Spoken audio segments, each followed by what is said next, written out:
Buenas tardes, mi nombre es Oscar Ruiz, estudiante de la Corporación Universitaria Uniminuto.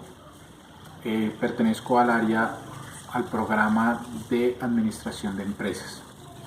Para la materia de Desarrollo Social Contemporáneo, vamos a hablar sobre los hitos históricos del desarrollo dominante.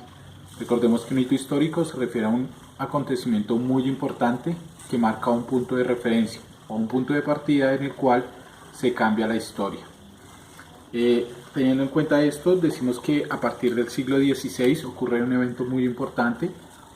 Estamos hablando sobre la conquista. Para esta época, los monarcas de Portugal y de España conquistan algunos territorios y deciden construir, formar y repartir estos territorios. Esto es lo que se conoce como el Nuevo Mundo. Este Nuevo Mundo habla de la división del trabajo, la clasificación de las razas. Es más o menos como desde donde parte la historia empezamos a conocer los nuevos ricos y los nuevos pobres. El objetivo de las grandes potencias es apoderarse de estos bienes económicos que se encontraban en los diferentes territorios para utilizar estas materias primas en pro de su bienestar. Europa, hablamos de que Europa y sus países quedaron en crisis económica debido a un desequilibrio que se dio en los países europeos. En este momento Estados Unidos y la Unión Soviética se convierten en grandes potencias, se vuelven unas superpotencias a nivel socioeconómico y a nivel militar a partir de este primer hito.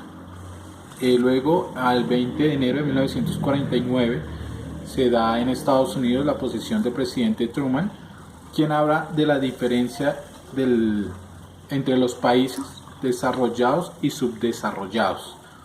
Entonces, esta diferencia se da en un país en vía de desarrollo, donde él dice que estos países deben ser autónomos, que sin ayuda de otros países deben salir adelante en su nivel socioeconómico, sin que ninguna superpotencia o sin que ninguna potencia interceda en sus intenciones de crecimiento.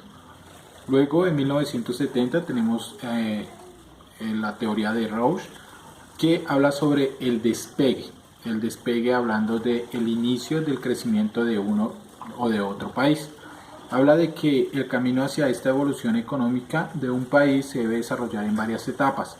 Estas etapas pues hablan de la sociedad tradicional, la precondición para el despegue que hacia los diferentes acontecimientos y hacia diferentes pasos. Habla de un crecimiento autosostenible, es decir, que cada país que inicia su desarrollo debe ser capaz de crecer de una manera gradual y consensada.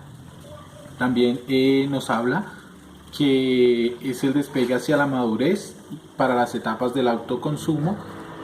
Este alto consumo, pues como se dice anteriormente, debe ser autosostenible. Cada país debe ser responsable por su economía y su nivel social.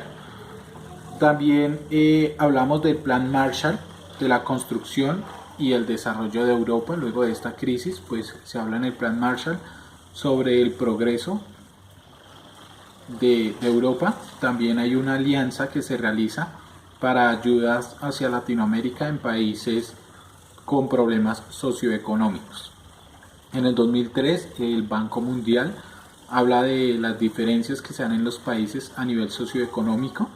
Estamos hablando de que allí se conocen los nuevos ricos y nuevos pobres, por decirlo de alguna forma, hablando de estos países. Se hace un ejemplo o se expone un ejemplo donde dice que los países ricos hacen una inversión anual por ciudadano en temas de salud de aproximadamente $2.700, mientras que un país pobre o subdesarrollado únicamente puede hacer una inversión de $262 por persona en este mismo aspecto de salud.